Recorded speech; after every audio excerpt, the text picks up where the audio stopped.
Welcome to metro TV. Hero Prabhas నటించిన మొదటి Telugu cinema పేరు ఈశ్వర్. ఈ సినిమా 2002లో విడుదలైంది. అందులో ప్రభాస్ టైటిల్ పాత్రలో కనిపించారు. అప్పటి నుండి ఇప్పటిదాకా ప్రేక్షకుల్లో తన క్రేజ్ మాత్రం తగ్గలేదు. అప్పటి వరకు డార్లింగ్ ప్రభాస్ గా టాలీవుడ్ ప్రేక్షకుల మనసులు దోచుకున్న హీరో బాహుబలితో ఒక్కసారిగా ప్రపంచ హీరోగా పరిచయం అయ్యాడు. ఈ క్రెడిట్ మాత్రం దర్శక మాయావి రాజమౌళికే దక్కుతుందని చెప్పాలి.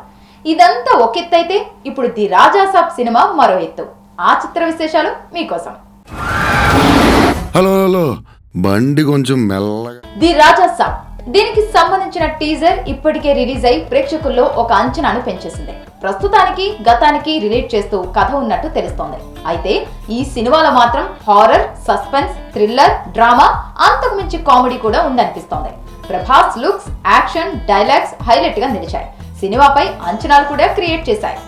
లైనప్ లో ఎన్నో సినిమాలుండగా మరికొద్ది రోజుల్లో థియేటర్లలో హారర్ కామెడీ ఎంటర్టైనర్ రాజా సాబ్ తో సందడి చేయనుంది.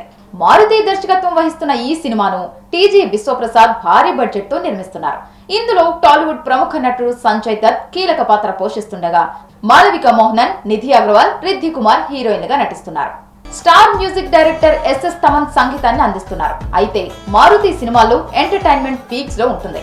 ఈ టీజర్ తో రాజా సాబ్ లో కూడా ఫుల్ గా ఉండనున్నట్లు క్లారిటీ వచ్చేసింది. మూవీ కోసం సినీ ప్రియులు, ఫ్యాన్స్ ఆసక్తిగా వెయిట్ చేస్తున్నారు. అయితే సినిమా షూటింగ్ ఆల్మోస్ట్ కంప్లీట్ అయినట్లు సమాచారం.